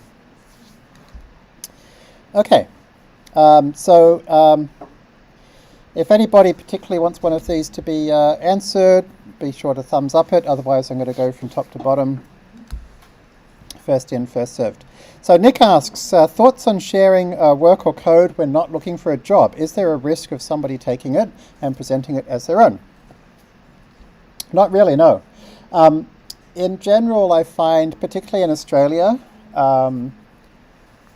there's a bit of a tendency for people to worry, I think, a bit more than they should about things like IP and patents, and just generally the idea of keeping things secret. Don't worry about that. Nobody is going to care about your work more than you do. You know, generally speaking, the hard bit is getting people to take an interest in your work. The hard bit is not having so many people interested in your work that they're taking it as their own. So I would say do the best work you can, get it out there as widely as possible. If you're so amazingly exceptional that people decide to pretend that they're you instead of doing their own thing, which I've not really personally ever seen happen, then, you know, you can always just say, look, the date on mine is before the date on theirs. It's not a problem. But yeah, I would, you know, if you're doing a startup, for example, you know, often people in Australia say to me, oh, I can't tell you what my startup's about or how it works or whatever because it's a secret. And so, okay, well, now I'm not interested in your startup. Or else I found, like in San Francisco and Silicon Valley, people would just do nothing but tell you about their startups, which honestly gets a bit boring. But you know, that's how you get people to appreciate what you're doing, is by telling them about it. What's the best way to take advantage of one-on-one mentoring time in a junior role? So I'm going to answer a part of that question that's not asked first, which is how do you get a mentor? And the way you get a mentor, I mean, maybe you're lucky enough that somebody offers or you ask them and they say yes. Most of the time, though, or much of the time, the way to get a mentor is to start being useful to somebody. And so you don't like, so I often get people, private messaging me and stuff saying, can I please help you with something? And yes, you can. So then what? But I mean, what does that mean? Like, why don't you just start helping me? Like, it's you can see for lots and lots of people on the internet what they're doing and what they're interested in, and they have issues, they have bugs filed. The whole world is out there. So if you want to start working with somebody, start working for somebody. Just contribute, and you'll find that you'll develop a relationship very naturally, and you'll start getting feedback and code reviews and forming that relationship, and that turns into mentoring. If you're making yourself useful enough that the person you're doing that for wants to help you help them, so that's a good way to kind of create these kind of mentoring relationships. And then, to take advantage of that, it's really about, in my opinion, you doing your best work and then having, for that person and with that person. And so then getting their very direct, unvarnished, real world feedback. So if it's an open source project, I cannot merge your PR until you fix these issues. Or, okay, this isn't bad, I'll merge it, but honestly, I would rather see these things, or whatever, right? And then you can have a conversation. It's like, oh, why? I thought that, this other thing was the case. Mentoring is best when it's, as real as possible. And then, so once you've got that relationship and you've worked for a while, that person is very likely to be prepared to recommend you, or to write a letter of reference, or you want somebody that can honestly say, I have worked with this person, they contributed these things, it was, it worked out well for me. And so then, from the other point of view, if you are a mentor, there's quite a bit of research around mentoring, and the mentoring shows that the most useful kind of mentoring is the kind I've described. It's real, it's direct, it's about actual stuff, and that it also involves like going into bat for people. Actually saying this person, you should hire for this role for these reasons, stuff like that. Unfortunately, there's a big gender difference here. On average, females tend to get mentoring about like emotional topics or feedback about their personalities and stuff, which actually turns out not to be useful. And males, on average, mentoring tends to be about, recommending them for positions and stuff like that. And so this is obviously a big problem, and it's super unfair. And so if you're a mentor, this is something important to be aware of, is that there is this gender bias. And so particularly if you're a woman in tech, you need to be aware that you've got to be asking your mentors and saying, like, please help me in these specific ways, because those are the things that the research shows are actually helpful. Okay, is there any reason why Chapter 7 in Fastbook is skipped in Part 1? Yeah, so Chapter 7 was about the mid-tier API, and we basically realized we weren't going to get through all the chapters we hoped. We'd have to skip one, and we thought, okay, well, we don't want to skip NLP. So the mid-tier API, we figured we can quite happily push into Part 2. So we will cover that in Part 2.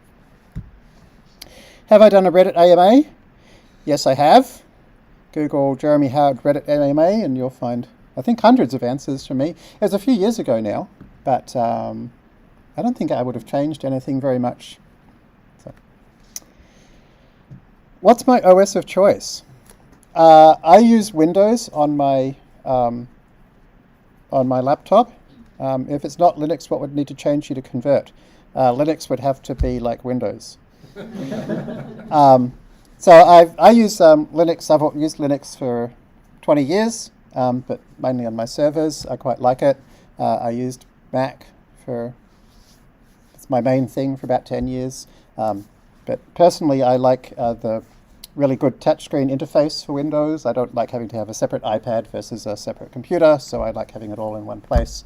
I like having a screen I can draw on with a stylus. I like the exceptionally good microphone and camera that even works in super low light conditions. So there's just a bunch of stuff that, particularly in the Surface hardware, I really like. I miss some of the software stack on Mac. A lot of people make nicer software for Mac than they make for Windows, sadly, but such is life. Are there any niches left where ML could have a big impact where it hasn't been applied? That's a great question. Like most of them, so the most helpful way I can think of is to put this is I feel now with deep learning in particular, because deep learning is a thing which has quite recently become really good, and it's particularly important because it's able to do things we could never do before. And I feel like with deep learning, where we're at now is similar to where we were with the internet in about 1992. So in 1992, I was 19, and I thought the internet was great. It was pretty well known. Not everybody knew about it, but quite a few people who weren't particularly technical had heard of it and heard it was kind of interesting, and companies were talking about maybe internet should be part of my strategy. But it hadn't been used in most stuff that people were using, people were doing day to day. Most companies didn't use the internet in most of their parts of their business. So I feel that's about where we're at with deep learning. I feel deep learning will be at least as important as the internet. I feel it will be as widespread as the internet. Just like in 1992, I could say that the internet was going to be everywhere, but I also couldn't tell you exactly how. Exactly how would logistics use the internet? Exactly how would commerce use the internet? Exactly how would journalism use the internet? But I'm pretty sure it will. I feel the same way about deep learning now. And so I don't think we're actually going to see how this is going to be used until the domain experts in this field also become very good deep learning practitioners. And so that's why I said earlier, I think the very best thing that many people could do is to keep doing the thing they're doing now in terms of their role and bring deep learning into it, because then you're going to figure out what does the future of your industry look like, or what does the future of your role look like, and then you'll realize, oh my God, this whole area of this thing we do in this domain, we could totally skip it if we just did this thing with deep learning, and then you can go and start a company and start doing that. And so in your existing company, you could start doing proof of concepts and prototypes until you get to the point where you think oh, this is a business. What is Lex Friedman like? I don't know. For those of you who don't know, I did a podcast with Lex. He has a very popular podcasting series which focuses on AI, self-driving cars, stuff like that. For whatever reason, he reached out to me a couple of years ago and said, I'd like to interview you. And actually, I think at the time I'd never heard of him. So I kind of looked him up and looked at a couple of podcasts and thought, oh, they seem pretty good. So I was like, sure, you can interview me. So I was impressed at how, this kind of comes back to what I was saying before. He spent a lot of time trying to get everything right. So he came to my house. So I was like, most people are like, okay, we'll jump on Zoom. And Lex was like, no, I'm not doing Zoom interviews. They are less good. I want to do the best interview. I'm going to come to your house and I'm going to spend a while setting up my equipment in your house. And I was like, oh, I got a microphone I could use. He's like, no, you're going to use my microphone because I have the best microphones. And then he spent quite a while setting them up. And then he spent ages showing me exactly how to use his microphone to get the best possible audio, and kept reminding me about how to do it. And not in a rude way. He wanted it to be really good. And he cared about everything. He looked at the light sources and made sure it looked and sounded as good as possible. And the other thing I remember about him is he had done more research for the interview than anybody I've been interviewed by. And I have done a lot of interviews. So again, he had worked harder, His pitch to me was probably the best pitch I'd read. Like, it wasn't long, it was short, but it just worked really well. So the fact that his podcast is really popular and he's interviewed a lot of the world's most famous people, I don't think that's a mistake. I think he works harder than anybody I've dealt with who's interviewed me. And so he's been on Joe Rogan like 3 or 4 times now, so he's also a good guest. And I asked him to help me when I decided to write a paper about masks. And so he was one of my co-authors on that. And, same thing with that. He was really thoughtful about how best to use his time and how he could contribute. And we also talked about like a strategy for getting Joe Rogan involved, which didn't work out that well in the end, but he tried his best. So, Lex is a authentic, passionate, hardworking person. Okay, so this is a great question. How to start a startup. How to decide what to make. So the thing to not do is to decide there's some algorithm you're interested in or something that you happen to do your PhD in or whatever, and decide you want to do a startup about that, right? You need to create a startup that solves a valuable problem in a better way than anybody has solved that problem before. And it needs to be a problem that people will be prepared to pay to have solved. Now, when a new technology like deep learning comes along, suddenly that question becomes answered for the first time in lots of areas, because suddenly there are lots of places where the way this was done before, you can now do more accurately or cheaper or faster or with less human input, right, and so forth. So suddenly there's a whole world of startups that don't exist yet, and you could make one. So it needs to start with you knowing a lot about a real problem. And so ideally, that's because you spend every day going, God, I hate the way this thing works. I can't believe how inefficient this is. It's so stupid, If only there was like just something which would just do this for me, then I could do the rest myself, right? That's how startups get made. It's what people go, I wish, so like fast AI. I was like, God, I wish more people was using deep learning. Well, how the hell would they? The software basically doesn't exist, it's impossible to use, and nobody's teaching it. Okay, I guess we better teach it and create software that's easy to use. So that's how you decide what to make. And then make it like as quickly as you can. Make a thing that genuinely solves that problem, better than the existing approaches. And now that could involve like a whole lot of cheating, right? So it could be like, okay, with AI, we could scale up this thing to be 1,000 times faster, but in a month, I could create something that I just do it all by hand, right? But I'll sell it at the price that I could sell it for if it was AI, and like see if people buy it. So basically you're selling something that's super cheap because you're actually doing it all yourself, but you're finding out if people will buy it, right? And then if people do buy it, then you can start to automate it. So, I was listening to a podcast the other day about the founder of a very big kind of house cleaning service startup, and the first few months of her startup was her cleaning houses. And she was like, okay, I reckon I can do a better job of creating a company that cleans houses. So I'm going to go and clean people's houses.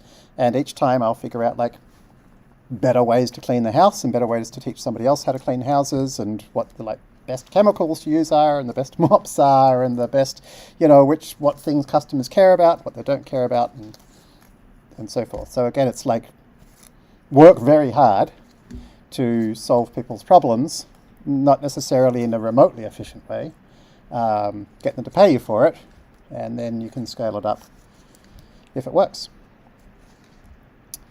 When you ran your AI startup in medicine, did you experience a lot of resistance from doctors fearing job loss? No, not at all. It's very interesting. Doctors I spoke to universally said, this is awesome. The reason I became a doctor is because I want to help patients get better. And if you've got a tool that can help me make more patients more better, then that's what I want. So I was very pleasantly surprised by that. There was a lot of online commentary about doctors are going to be scared of losing their jobs, but I never personally met a doctor who expressed that opinion. What programming language interests you most at the moment?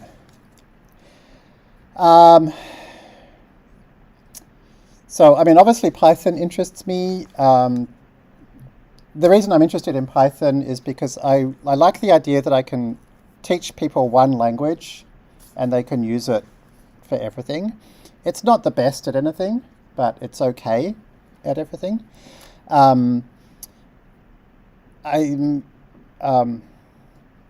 It's not exactly a language, but I think JAX, which is nearly a language, it's kind of a Python layer on top of XLA, is pretty interesting.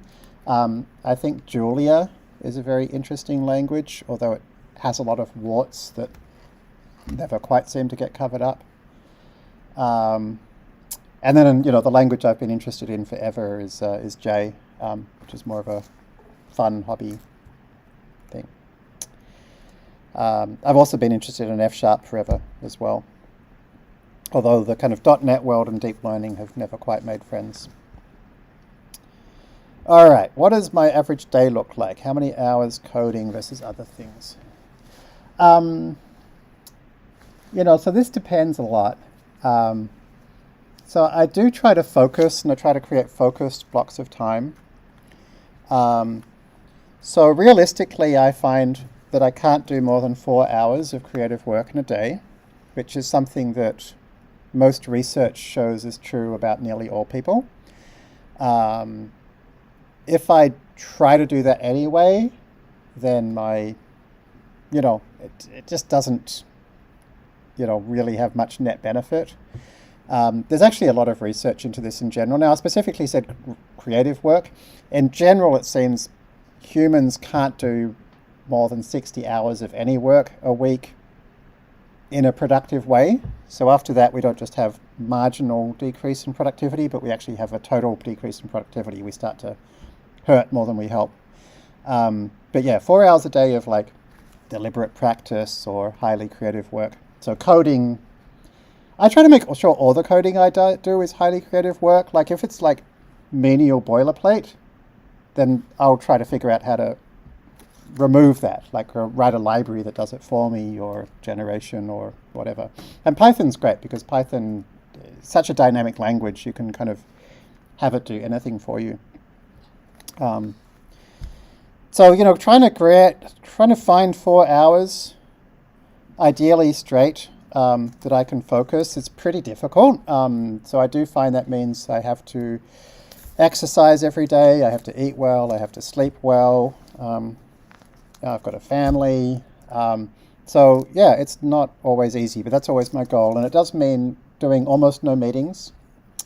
And so in as much as I need some meetings, I've set aside 1 day a week, and I've set up Calendly, which is this kind of online calendaring tool. And if somebody wants a meeting and I think, okay, first of all, I'll say could this be an email? And often it can be. And if it's got to be a meeting, then I'll send them the Calendly link. There's only 1 day a week they can book a time with me. The time is only 25 minutes. And so, yeah, that's something which helps a lot. Let's make sure I go through these. What's your advice for and or against regarding starting an AI business where competition, a similar solution, etc., already exists. For example, there's a good AI solution for X-rays. Is it worth trying to start a business with AI and X-rays? That's a good question. So yeah, I mean, it's absolutely fine. So I started this company in 1999 called Fastmail, which was at that time the first company to provide synchronized email. So you get the same for consumers. So you get the same email, on your desktop and your laptop or whatever. People saw what we were doing was pretty good, so they copied it. And so within a year, there were lots of companies doing this. And if you think about it, the fact that we were the first doesn't actually matter at all. After a year, we were just one of a bunch of companies. But Fastmail still exists. It's still profitable, it's still going strong, and it's still got lots of customers. So why is that? It's because Fastmail has continued to do a better job of servicing a particular market of customers than anybody else. And so personally, I created Fastmail to be the email I wanted. And so my focus was always just how can I create an email that I like better? And so I figured there would be enough people in the world like me that they would also like Fastmail better. And that turned out to be true. And so Fastmail became known as the email power users email. And so, we had our niche. And so if you're, the other thing I'll say is so many other companies came and went. People give up a lot, and every week with Fastmail, something would pop up that I was convinced would destroy the company. It's such a thing that we couldn't possibly get past it. We were doomed, but we always got past it. We didn't give up. We kept trying, and everybody else was also facing weekly doomsday scenarios, and nearly everybody else eventually did give up. So today, Fastmail would be, just about the only email company in the world that's been around that long, other than a couple of folks like Hotmail. Does Yahoo still do email? Yahoo? Yeah. So, if you can be tenacious, if you can find a niche, and if you can really focus on serving that niche to the best of your ability, then you'll have a business, because that group of people will hopefully like your way of doing that thing better than anybody else. And sometimes that's just so AI and X-rays. Sometimes that's just maybe no one else in Australia is doing AI and X-rays, and so maybe you can create something that is better suited to the Australian regulatory environment and better integrates with the kind of IT systems people use in Australia, and you develop a better knowledge of the Australian customers and so forth. So sometimes that niche could be geographic, for instance.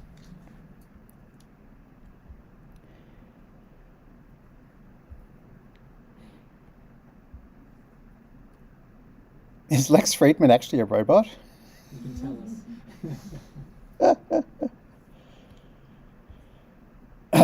What do we do about deepfakes? Well, the kind of deepfakes I care about are actually not the ones that get most of the publicity. I'm not as worried about deepfake video and images. I feel like, you can very often have some kind of audit trail or some kind of or witnesses or whatever that you can say this is real or it isn't real. I'm very worried about fake text, and not newspaper articles, but online chat, Facebook groups, Twitter threads, WhatsApp messages. Computers are getting very good now at generating prose, which is context appropriate and is designed to evoke a particular sentiment. It's not very good at being right, but people on social media aren't very good at that either. So I do think modern language models can allow bad actors to scale up disinformation campaigns by many thousands of times. And so, already disinformation is a big problem, but, I worry about what would happen when, not if, when, 999,000 out of 1 million messages online are auto-generated. And there would be no way to know. And I know a lot of people are trying to work on models that recognize auto-generated messages, but that's never going to work. And the reason that's never going to work is because you can just use that model in your loss function to create messages that model can't find. So with this kind of thing, the offensive side always has a clear advantage. So that worries me quite a bit.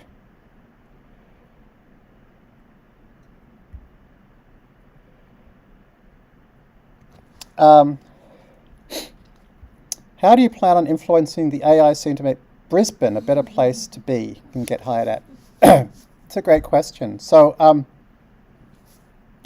Brisbane's a really nice place.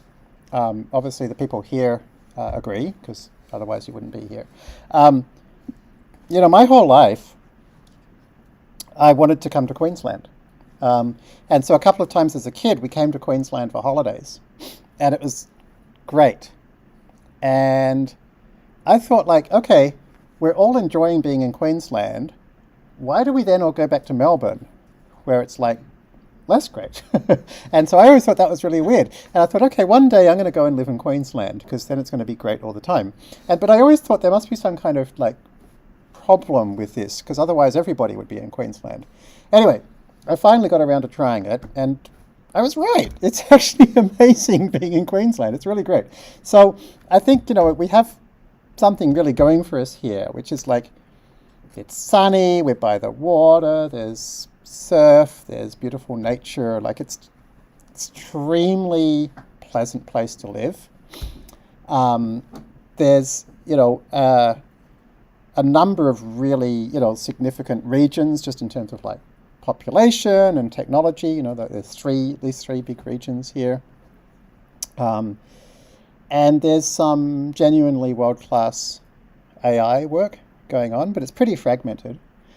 So I think what we need to do is to kind of bring people together more, make it less fragmented, create better connections between the universities, investors, founders, enterprise, and we need to create,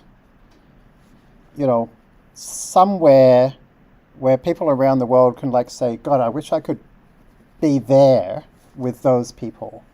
So you can see places that have kind of done this. I feel like DeepMind kind of did this in London, quite a few organizations like OpenAI and Google Brain and stuff kind of did that in San Francisco and Silicon Valley.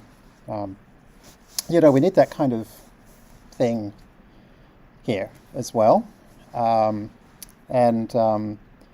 think, there's actually a lot of brilliant Australian AI experts who aren't in Australia anymore. They left. As did I. And there's good reason for that. It's actually pretty great being in San Francisco because you're surrounded by like-minded spirits. But the downside is you're not here. It's not anywhere near as nice as here to live.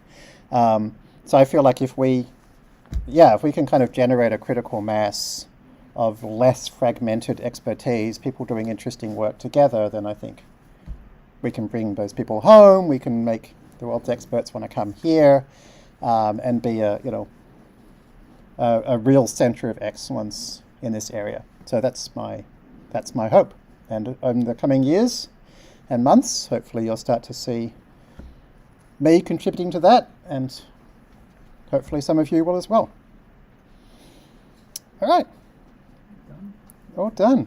All right, great. Awesome. Thank you, Jeremy.